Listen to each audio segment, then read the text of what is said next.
எதுக்காக இப்போ தியேட்டரில் எவ்வளோ 40 ஸ்க்ரீனில் ஓடுது. சென்னை நகரில் இது வந்து ரெக்கார்ட் பிரேக் பண்ணியிருக்குது. வசூலில் மிகப்பெரிய சாதனை படுத்திடு.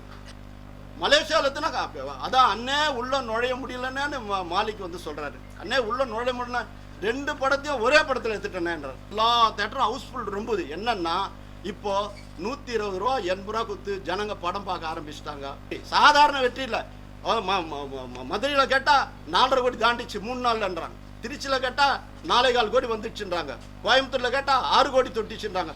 செங்கல்பட்டில் இருக்கிற 50 தேட்டர்னா 49 தேட்டர் துட்டு கொடுத்து போடுறேன்றாங்க. ஒரு தேட்டர் கொடுக்க மாட்டேன்றாங்க. என்ன நடக்குதுங்க? நீ தேட்டர் ஓனர்களே நடத்தினா சினிமா நல்லா இருக்கும் சார். இல்லை, அதாவது விஜய் ரசிகர்கள்லாம் என்னை மன்னிக்கணும், நான் கொடுக்கலன்றது, நான் கொடுக்க தயாராக அவங்க வாங்கலை. இப்படி தான் ஒவ்வொரு படம் ரிலீஸ் ஆகும் போதெல்லாம் இவர் ஒரு பிரச்சனை கலப்பார். இவர்கிட்ட இருந்து தான் இந்த பிரச்சனையே கிளம்பும். ஒவ்வொரு நடிகரை கை கட்ட வைக்கணும், ஒவ்வொரு நடிகர் படத்தை வரும்போது ஒரு பிரச்சனை உருவாக்கணும். இப்படி பண்ணி ஒவ்வொரு இடத்துல பாயும்புலி ரிலீஸ் ஆகும்போது எதுக்கு 25 நிமிஷம் கேட்டு வாங்குறாரு. கணிதன் நான் ரிலீஸ் பண்ணது என்கிட்ட 20 நிமிஷம் எதுக்கு கேட்குறாரு. கபாலில் ரிலீஸ் ஆகும்போது 20 நிமிஷம் கொடுமா. இப்படி ஒரு சூழ்நிலையை எதுக்கு அவர் பிளாக்மெயில் பண்ணுறாருன்னு எனக்கு தெரியல. நான் அவருக்கு எவ்வளோ இருக்குது அதெல்லாம் சொல்ல முடியாது. அந்த மாதிரி ஒரு சூழ்நிலையில் அவர் அப்படி பண்ணியிருக்கிறாரு. இந்த சூழ்நிலையில் இதுக்காகத்தான் நான் இந்த தண்ணியில் விளக்கம் கொடுக்குறோம். அதாவது மதுரை மும்பையில் இருக்கக்கூடிய ஒரு நிறுவனம் வந்து அந்த படத்தை வந்து வாங்குறாங்க. அதை வெளியிடுற உரிமையை எஸ்பி நிறுவனத்துக்கு கொடுக்குறாங்க. அவங்கக்கிட்ட போய் படம் போட்டு அவங்கக்கிட்ட பேசி பண்ணணும். எதுக்காக இப்போ தியேட்டரில் எவ்வளோ 40 ஸ்க்ரீனில் ஓடுது. சென்னை நகரில் இது வந்து ரெக்கார்ட் பிரேக் பண்ணியிருக்குது. வசூலில் மிகப்பெரிய சாதனை படுத்திடு. உலகெல்லாம் எங்கே திரும்பினாலும் சாதனை சாதனை. அதாவது நேற்று ஆஸ்திரேலியாவில் வருது ஏபி இன்டர்நேஷனல் சொல்கிறார், நீ யாருக்கும் சொல்லாத, பெரிய ஹிட்டு, மிகப்பெரிய ஹிட்டு, 3 நாளில் மிகப்பெரிய ரெக்கார்ட் கலெக்ஷன். இந்த பக்கம் பிரான்ஸில் நம்பர் 1, யூஎஸ்ஏல கிட்டத்தட்ட 165 தேட்டர் போட்டு ரெக்கார்ட் கலெக்ஷன் பண்ணிக்குது. இப்படி துபாயில் பார்த்தீங்கன்னா கல்ஃபில் மிகப்பெரிய வசூல் 2 நாளில் 4.25 கோடி.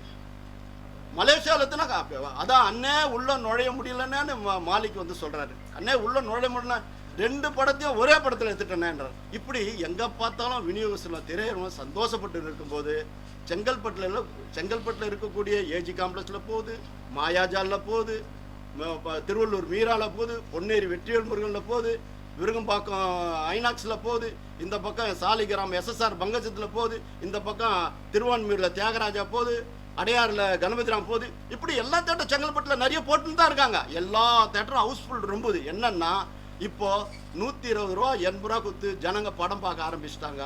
ஹவுஸ்ஃபுல்லாகவே போயின்னு. அங்கே போனோமா நல்ல முறையில் காற்றோட்டமான வசதியான நல்ல சுகமாக அதாவது மனம் குளிருது, நெஞ்சம் நெகிழுது. அப்படி சந்தோஷத்தில் அங்கே இருக்கிற மக்கள் எல்லாம் பொருட்டு வந்து படம் பார்க்குறாங்க.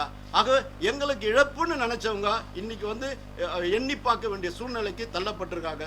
நான் கேட்டேன், சத்யம் தேட்டர் நடத்துக்கிட்ட முனிகணேசரை பார்த்து கேட்டேன், சார் எப்படி சார் நம்ம படம் சார் 10 நாள் உங்களுக்கு 17 கோடி ஷேர், இதுக்கு மேலே என்ன வேணும்? இதுக்கு மேலே என்ன வேணும்? மாபெரும் வெற்றி, சாதாரண வெற்றி இல்லை. மதுரையில் கேட்டால் 4.5 கோடி தாண்டிச்சு 3 நாள்ன்றாங்க. திருச்சியில் கேட்டால் 4.25 கோடி வந்துடுச்சுன்றாங்க.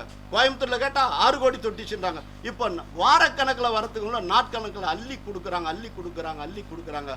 ஆகவே எங்களுக்கெல்லாம் ரொம்ப சந்தோஷத்தை, அதாவது எப்படி கொண்டாடுன்னு தெரியாத சூழ்நிலையில் ஒரு சில திரையரங்கத்துக்கு நாங்கள் கொடுக்க முடியலையே, எங்கள் எஸ்பி நிறுவனம் கொடுக்க முடியலன்னு வேதனைப்படுறோம். அதுக்கு நாங்கள் காரணம் இல்லை, சூழ்ச்சி வலையில் சிக்கி விட்டீர்கள். சூழ்ச்சிக்கு நம்ம பாதுகாக்கணும், நம்ம பாதுகாக்கணும். ஒரு தேட்டரு செங்கல்பட்டில் இருக்கிற 50 தேட்டர்னா 49 தேட்டர் துட்டு கொடுத்து போடுறேன்றாங்க. ஒரு தேட்டர் கொடுக்க மாட்டேன்றாங்க. நான் பணமே தரமாட்டேன், நீ படத்தை கூட நான் ஓட்டி கொடுக்குறேன். நான் பன்னீர்செல்வம் சார் நான் குறிப்பிட்டு சொல்கிறேன், நீங்கள் ஒரு தேட்டர் ரோகிணி கட்டினீங்களே 3 வருஷமாக ஷேர் கொடுத்துருப்பீங்களா, 2 வருஷமாக ஷேர் கொடுத்துருப்பா. சென்னை செங்கல்பட்டு அசோசியேட் சிந்தாமணி முருகேசன்லேருந்து அருள்பதிலேருந்து கலைப்புலி சேகர்லேருந்து தலைவராக இருக்கும்போது எத்தனை முறை நீங்கள் போய் செக்கை கொடுத்துட்டு மாதக்கணக்கில் வருஷக்கணக்கில் கொடுத்துட்டு அப்பப்போ கட்டி அத்தனை 3 வருஷங்களுடைய ஷேர் தானே மீதி இருக்கிற 5 தேட்டரு. எப்படி வரும் உங்களுக்கு தேட்டர்லாம்? எங்கே வீட்டு பணம், எங்கே ஷேர் பணம், விநியோகஸ்தர் பணம், தயாரிப்பாளர் பணம், இத்தனை கொடுக்காம தானே நீங்கள் வச்சுருந்தீங்க. மொல்ல கொடுப்பீங்க. இப்போ மாத்திரம் நீங்கள் டெபாசிட் கொடுத்து படம் போடுறீங்களா? நீங்கள் கொடுக்க தானே வாங்குறோம். என்ன நீங்கள் வரி கட்டி நீ எங்கே கட்டியிருக்கிற? நீ எடுத்துக்கிட்டு இந்த கிட்டத்தட்ட 20 வருஷத்தில் நீ எவ்வளோ அரசாங்கத்துக்கு வரி கட்டிக்கிற நான் கேட்குறேன். யாரை பார்த்து கேட்குறீங்க நீங்கள்? அநியாயத்துக்கு போகக்கூடாது. நான் உங்களை பற்றி தனிப்பட்ட முறையில் விமர்சனம் பண்ணுற வேதனைப்படுறேன். எவ்வளோ உங்களுக்கு உதவி செஞ்சுருக்கிறேன், அதெல்லாம் பட்டியலிட வேண்டியதில்லை. இந்த சினிமாவுக்கு என்ன நீங்கள் பண்ணியிருக்கிறீங்க? டிஆர் உட்காந்து சேரில் யாரை உட்கார வச்சுருக்கீங்க? நான் கேட்குறேன். ஒரு நாள் எங்கள் ஆஃபீஸ் வந்தார், இந்த பார் டிஆர் ஃபோட்டோ நான் வச்சுருக்கிறேன் பண்ணி சார், எதுக்கு நீங்கள் பக்கத்தில் ஒரு தண்ணியை உட்காரு, பசங்கள்லாம் பக்கத்தில் உட்காரு, அசிங்கமாக இருக்குது பண்ணி. இல்லைன்னா எனக்கு இவங்களை தொல்லை தாழ முடியல, நானே விட்டுட்டு போயிடலான்னு இருக்கிறேன். போவாத, அவங்கள தள்ளி வை. அதுக்காக என்ன பண்ணுறாரு, பேட்டி கொடுக்கும்போது சவுத் ஆர்காடில் இருக்கிற ஒரு திரையரங்கு பக்கத்தில் உட்கார வச்சுக்கிறாரு. உங்ககிட்ட செங்கல்பட்டில் இருக்கிற தேட்டர் ஒரு பக்கத்தில் உட்கார முடியுதா? பூந்தமல்லி சுந்தர் நடத்துகிற கண்ணப்பன் சார் தான் உட்காந்துருக்காரு. இந்த சைடு சவுத் ஆர்காடு எக்ஸிபிட்டர் தலைவர். அப்போது உங்ககிட்ட மெம்பரே இல்லை, தேர்ட் பார்ட்டிக்கு தான் மெம்பராக இருக்காங்க. ஆக அவங்கள வச்சு வியாபாரம் பண்ணி இந்த சினிமாவை நசுக்கிறத இன்னையோட விட்டுடுங்க. உங்களுடைய முள்ளு விவகாரம் வெளில வந்துச்சு. யாரையாவது ஒரு கல்யாணத்துக்கு கூப்பிடுவீங்க, வரலன்னா அந்த படத்தை நிறுத்துவீங்களா? என்ன அர்த்தம் அது? இதுக்கு நான் படூர் ரமேஷ் கிட்ட காட்டினேன், என்னப்பா இப்படி ஒரு தகவல் வருது, ரெண்டு பெரிய ஹீரோக்கள் அவங்க கல்யாணத்துக்கு போகலன்றதுக்காக இப்போ நான் யாருன்னு காமிக்கிறேன்னு சொன்னேன். அண்ணா நான் புது அறுவாலை தூக்கி போடுறீங்க அப்படின்னு அவர் சொன்னார். ஐயோ சொன்னதை சொல்கிறேன், உனக்கு தான் தெரியுமையா அப்படின்னா. ஐயோ இது என் காதில் போட்டதை நீங்கள் சொல்லிக்காதீங்க. என்ன அசிங்கமாக இருக்கு. தயவு செய்து சினிமாவை காப்பாற்றுங்க. நாளைக்கெல்லாம் வந்து அதாவது உங்களை காப்பாற்றிக்கிறது ஒட்டுமொத்த திரையரங்க உரிமையாளர்லாம் கூட்டணும்னு நினைக்கிறது ரொம்ப தப்பு. எல்லாரையும் நாங்கள் கடவுளாக நினைக்கிறோம். யாராவது யாருக்காவது ஒருத்தருக்கு ஒரு பைசா நாங்கள் பாக்கின்னு சொல்ல முடியுமா? நான் ஒரு பஞ்சாயத்துக்கு போய் கணிதன் பிரச்சனை வரும்போது 30 தேட்டர் எடுத்து போய் போட்டேனே, இந்த பணமே தரலையே, இவங்களுக்கெல்லாம் பணம் கொடுக்க சொல்கிறேன் நான் கேட்டேன். நியாயம்தான் சொன்னேன். எத்தனை பேர் பணம் வரணும் பார்த்தல, ஃபோன் பண்ணி ஏப்பா பணம் தரல, கொடுன்னு சொல்லி பணம் கொடுத்து தான் நான் போட்டாங்க. இப்படி பாக்கியே வச்சுன்னு வாழ்க்கை நடத்திட்டு இருக்கிறேன். உங்கள் கூட இருக்கிறவங்களாம் நல்லவங்களை வச்சுக்கோ.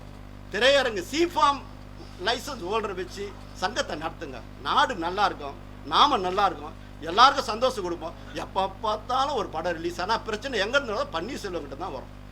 அவர் யாரானா அவரை சுற்றி 4 பேர் ஒரு கேங் லீடர் இருப்பாங்க. அந்த 4 பேர் சேர்ந்து வச்சாதான் அவங்க சொல்கிறதா அவர் கேட்பார். ஏன் இப்படி இருக்கிற, எதுக்காக இப்படி இருக்கிற? இன்னையோட திருந்துங்க, சினிமா வாழ விடுங்க. உங்களால் படம் போட முடியல, படம் போடுறவங்களை விடுங்க. வருஷம் போகிறப்பதும் சக்கரை பொங்கல் வடை பாயாசத்தோட ஒவ்வொரு குடும்பம் எப்படி படம் பார்த்து மகிழ்ந்துருக்கான். ஒரு பெரிய ஒரு நடிகர் நடித்த படம் ரசிகர்லாம் எனக்கு ஃபோன் பண்ணுறாங்க, சார் நீங்கள் போடலன்னா நாங்கள் கஷ்டப்பட்டுருப்பா, நான் போட தயாரிப்பா, போய் போட்டுக்க சொல்லுப்பா. போடாத தடுத்து நிறுத்துறேன். 3 முறை இந்த இதுக்கு மதுரையிலேருந்து அன்பு செழியன் வந்து அண்ணே படத்தை போட்டு கொடுக்க சொல்லு, நான் ரெடியாக இருப்பா, போட்டுக்க சொல்லுப்பா. அருள்பதி சார் படத்தை கொடுத்தா போட்டுப்பா, நான் பணமே டெபாசிட்டே கேட்காத கூட போட சொல்கிறேம்மா. நான் பாருங்கள், அந்த அதாவது பாம்பேயில் இருக்கக்கூடிய மும்பையில் இருக்கக்கூடிய நிறுவனம் எனக்கு வந்து 7.5 கோடி பணம் கொடுத்தாங்க. அதுக்குண்டான கான்ட்ராக்ட் ஃபார்ம் இங்கே இருக்குது. 10 கோடி ரூபா எம்ஜி போட்டது, 7.5 கோடி அட்வான்ஸ் கொடுத்துருந்தாங்க. 14ஆம் தேதி படம் இந்த ப்ராப்ளம் வருது. தமிழ்நாட்டில் இருக்கக்கூடியவங்கக்கிட்ட போய் வியாபாரத்தில் சிக்கி மாட்டிக்கணுமேனு அந்த கம்பெனி நான் கவலைப்படக்கூடாதுன்னு 6ஆம் தேதியே நான் 2.5 கோடி டிடி எடுத்துட்டேன். இந்த ஃபர்ஸ்ட் வீக் வந்தானவனே 7.5 கோடி ஷேர் வருதுன்னா இருப்பார், 10 கோடி ஷேர் வருதுன்னா இருப்பார், 5 கோடி ஷேர் அதுலேருந்து எடுத்து அவருக்கு 7.5 கோடி கொடுத்துருவேன். தமிழ்நாட்டில் இருக்கிறவங்க யாரையும் ஏமாற்ற மாட்டாங்க. நீ எல்லாரையும் நம்பு. தமிழ் உணர்வும் எங்ககிட்ட தாங்கி ஓங்கி நிற்குது.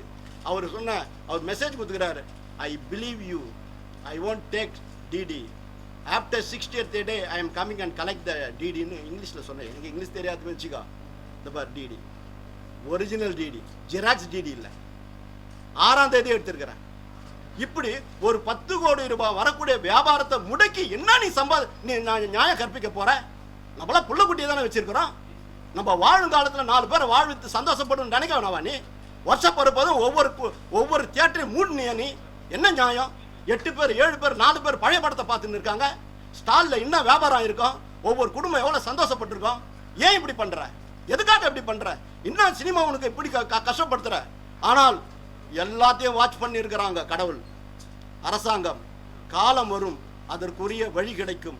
நீ ஒரு தலைமை, நல்ல முறையில் வழிகாட்டு, நல்ல முறையில் வழி நடத்து. உன் பின்னால நல்லவங்கெல்லாம் வருவாங்க. நீ தலைமையா இருந்து நீ எப்படி செய்யற? போடாத. தடையே உனக்கு இப்படி இருக்குத, காலம் உனக்கு தடை போடும். நன்றி, வணக்கம். யார் ஒன்றாலும் என்ன ஒன்றும் கேள்வி கேட்கணும் சார். மினிமம் கேரண்டி என்பது இப்போ நம்ம வந்து மாயாஜால் கொடுத்துருக்குறேன், எம்ஜி கொடுக்கல, மினிமம் கேரண்டி தரல.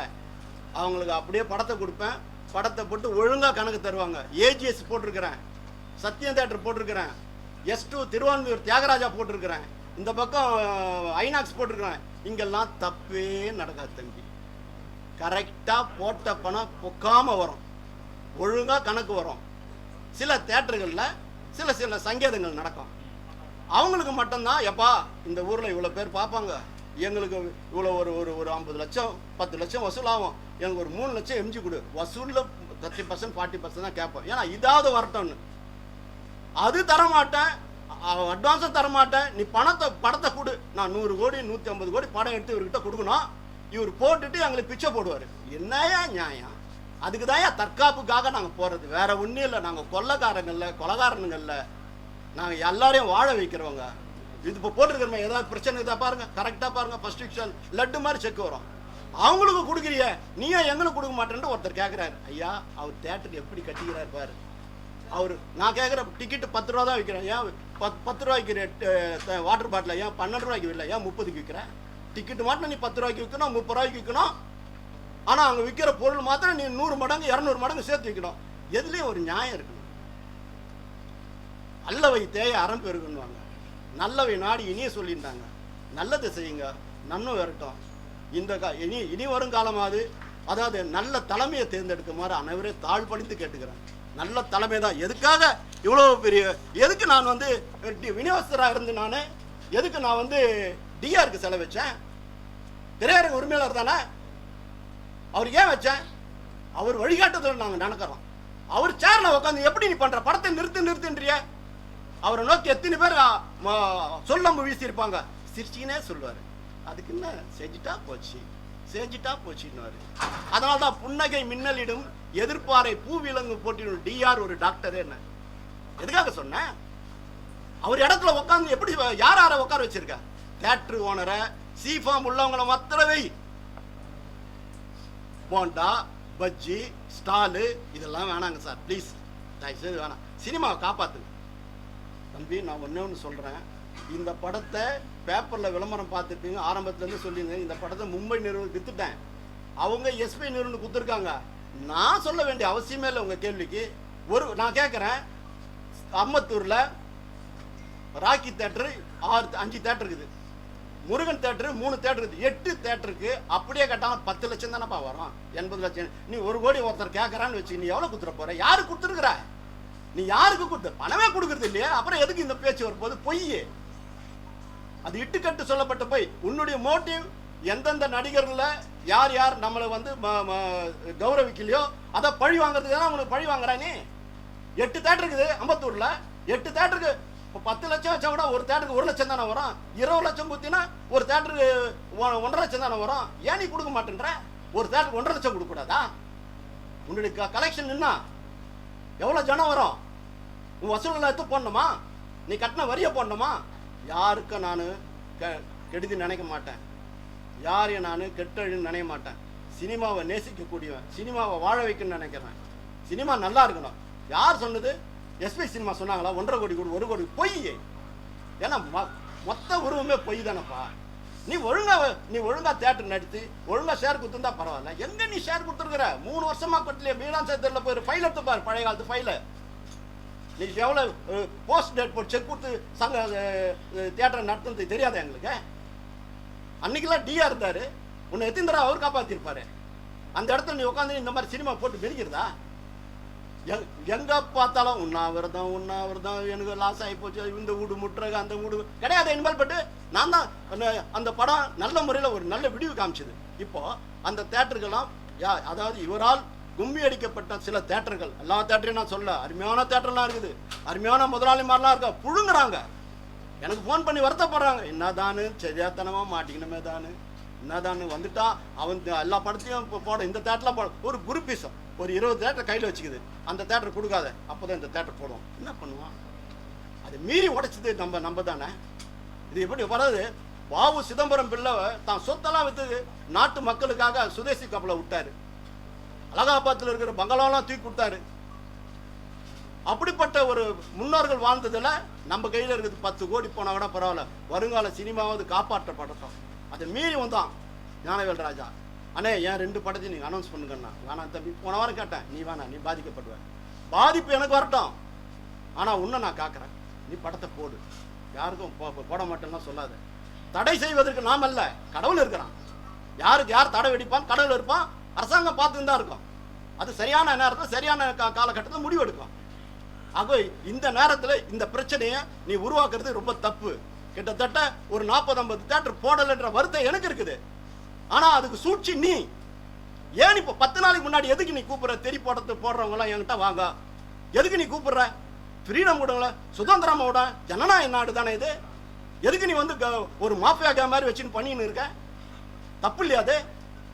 எதுக்காக இந்த சினிமாவை அழிச்சுன்னு இருக்கிற?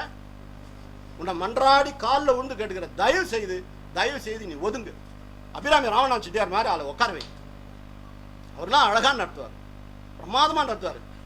திருப்பூர் சுப்பிரமணியம் இருக்கார், அவரை கூட்டினது உட்கார வை. நான் வேணான்னு சொல்ல, அவங்களாம் நல்லா நடத்துவாங்க. அட 10% குறைச்சா கூட சந்தோஷமா ஒழுங்கான கணக்கு வருதுன்னு வாங்கின்னு போவோம். என்ன நடக்குதுங்க? நீ தேட்டர் ஓனர்களே நடத்தினா சினிமா நல்லா இருக்கும் சார். தேட்டர் ஓனருங்க தலைவலி வேணான்னு தூக்கி இந்த போஸ்ட் விற்கிறவன், போண்டா விற்கிறவன், டீ விற்கிறவன், இவனுக்குள்ள லீஸு கொடுத்துட்டு நம்மளுக்கு என்னடா ஆச்சுன்னு விட்டுறாங்க. அதனால தான் இன்னைக்கு சினிமா தத்தளிக்குது. அவன் இஷ்டத்துக்கு அடிக்கிறதுக்கு நாங்கள் ஆளாயிட்டோம். தயவு செய்து இல்லை, அதாவது விஜய் ரசிகர்கள்லாம் என்னை மன்னிக்கணும். நான் கொடுக்கலன்றது, நான் கொடுக்க தயாராக அவங்க வாங்கலை. ஏன்னா அவங்க பணம் போடுறதுக்கு தயாராக இல்லை. இந்த படத்தை போட்டோமா அடுத்து வரக்கூடிய படத்துக்கும் இவங்க இப்படி தான் பண்ணுவாங்க. ஸோ அவங்க ஒரு பிளாக்மெயில் பண்ணுறாங்க. இப்படி தான் பண்ணுவோம், இப்படி கொடுத்தா கொடுன்னு. அதை மீறி நாங்கள் இந்த படத்தை வந்து அவங்க போட வரல. வந்திருந்து என்னுடைய செய்தியை செவிமடுத்து நல்ல முறையில் பண்ணியிருக்கிறதுக்கு நன்றி. அது சம்பந்தப்பட்டவங்க வரும்போது நான் என்னுடைய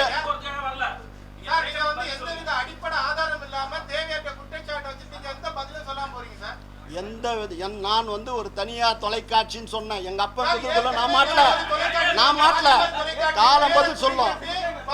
பிரசிடென்ட் அவார்டு கொடுக்கும்போது எடுத்த ஃபோட்டோகிராஃப். அந்த ஃபோட்டோ பார்த்தீங்கன்னா யார் அவார்டு கொடுக்குறாங்க, யார் அவார்டு வாங்கிக்கிறாங்கன்னு கண்டே பிடிக்க முடியாது. இவர் மட்டும் ஒரு வழி கண்டுபிடிச்சார். அந்த அம்மா அங்கேருந்து வரும்போது இவர் கை ரெண்டும் இப்படி விரிச்சு வா வந்து கட்டிக்க வா வா அப்படிம்பார். ஸோ அந்த லேடி இவரை பார்த்து ஓட ஆரம்பிச்சிருச்சு. நாங்கள் 2 பேரும் ராமன் நானும் சேர்ந்து ஜாயின்ட் ஸ்டடி பண்ணோம். ஜாயின்ட் ஸ்டடின்னா நான் நைட்டு சினிமா போகிறதுக்கு ஒரு வழி. திடீர்னு பார்த்தா ராமன் கண்ணில் பட மாட்டோம்.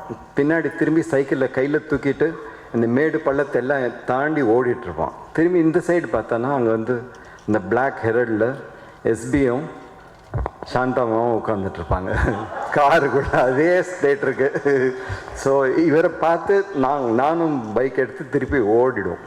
அங்கே போனால் ரெட் பியர்ட்னு ஒரு படம், ரோஷமான்னு ஒரு படம். இதுதான் எனக்கு வந்து முதல் முறை ஒரு இன்டர்நேஷ்னல் சினிமாவை பார்க்குற ஒரு வாய்ப்பு. அதுவும் வந்து என்னை இன்னி வரைக்கும் பாதிக்கிற ஒரு சினிமா ரோஷமா.